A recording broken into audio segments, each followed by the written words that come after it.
Hello friends, Premila kitchen में तमारू स्वागत है। तो आज આપણે એકદમ સરસ એવો મસાલા પાપડ બનાવશું જે તમે ક્યારેય હોટલમાં પણ નહીં ખાધો હોય તેવો આપણે સ્વાદમાં બનાવશું। ચાલો આપણે બનાવવાનું શરૂ કરશું। તો વિડિયો ગમે તો લાઈક કરજો અને શેર કરજો। સબસ્ક્રાઇબ ના કર્યું હોય તો કરી લેજો આવા જ નવા વિડિયો જોવા માટે। તો અહીંયા મેં સામગ્રી લીધી છે, તમે જોઈ શકો છો। કોબી લીધી છે, કેરી લીધી છે, ટમેટા લીધા છે, કાકડી છે, ડુંગળી પણ છે અને એક મકાઈ છે તે બાફીને લીધો છે। તો અહીંયા આપણે આટલી સામગ્રી લીધી છે। આ કોથમરી છે, કોથમરી પણ આપણે એડ કરવાની છે અને લીંબુ પણ આપણે એડ કરશું।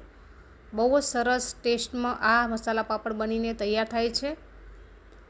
તો બધી જ વસ્તુ આપણે એક તપેલીમાં લઈ લેશું, કોઈ પણ એક બાઉલમાં તમે કાઢી લેજો। જો તમને મારા વિડીયો ગમતા હોય તો ચેનલને સબસ્ક્રાઈબ કરજો, વિડીયોને લાઈક કરજો અને આગળ શેર જરૂરથી કરી લેજો આવા જ નવા વિડીયો જોવા માટે। એકદમ હોટલ કરતાં પણ આપણે ટેસ્ટી અને ખૂબ જ સરસ એવો ફ્લેવરમાં આપણે મસાલા પાપડ બનાવી રહ્યા છીએ।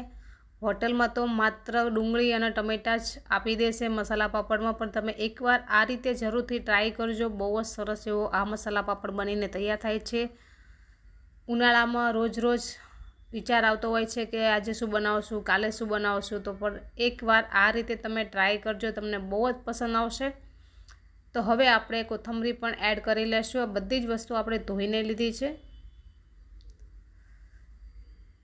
કોથમરીને પણ આપણે આ રીતે મિક્સ કરી લેશું।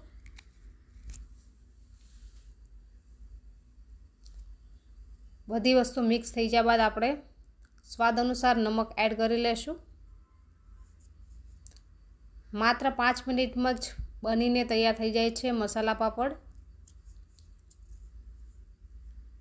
સ્વાદ અનુસાર નમક કર્યા બાદ આપણે 1 ચમચી ધાણા જીરું પાવડર એડ કરી લેશું।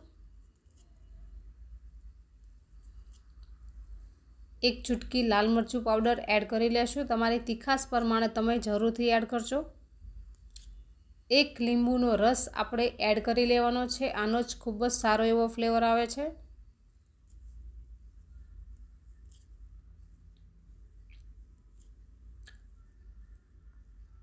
તો તમારા ટેસ્ટ પ્રમાણે તમે લીંબુ એડ કરી શકો છો, લીંબુનો રસ।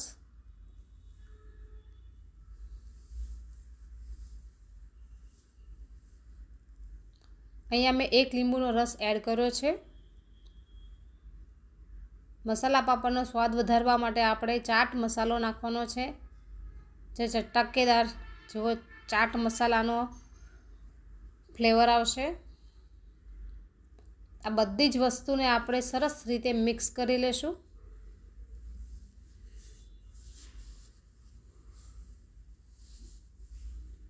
બરાબર મસાલા સાથે બધી જ વસ્તુ મિક્સ કરી લેવાની છે।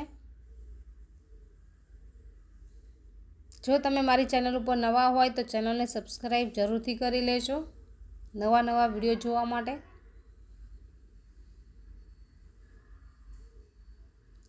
હવે આપણો મસાલો તૈયાર થઈ ગયો છે। હવે આપણે ગેસ ઓન કરી લેશું અને પાપડને આપણે આ રીતે શેકી લેશું। તમે ચાહો તો તમે તાવડીમાં પણ શેકી શકો છો અને લોઢીમાં પણ શેકી શકો છો અને તળીને પણ તમે લઈ શકો છો। તળીને પણ ખૂબ જ સારો એવો ફ્લેવર આવતો હોય છે। અહીંયા હું શેકીને જ યુઝ કરું છું। તમારી પસંદ પ્રમાણે તમે પાપડને શેકી લેજો અથવા તળી લેજો। તો અહીંયા એક પાપડ શેકાઈ ગયો છે। ફટાફટ આપણે આ રીતે જ પાપડને પલટવાનો હોય છે, જેથી પાપડ આપણો બળશે નહીં અને સરસ એવો શેકાઈને તૈયાર થઈ જશે।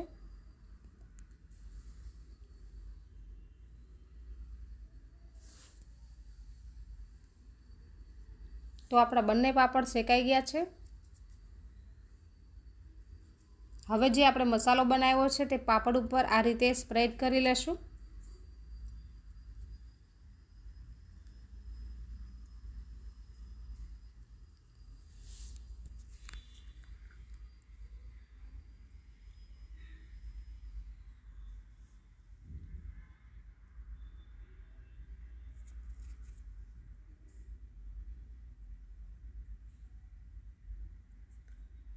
તો તમારે જેટલો મસાલો એડ કરવો હોય એ પ્રમાણે તમારે મસાલો એડ કરવાનો રહેશે।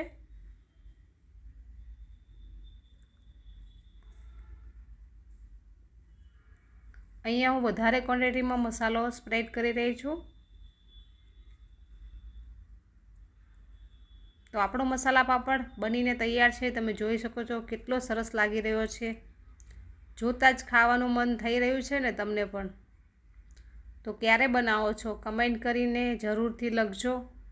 તમે વિડીયો ક્યાંથી જુઓ છો તે પણ લખજો।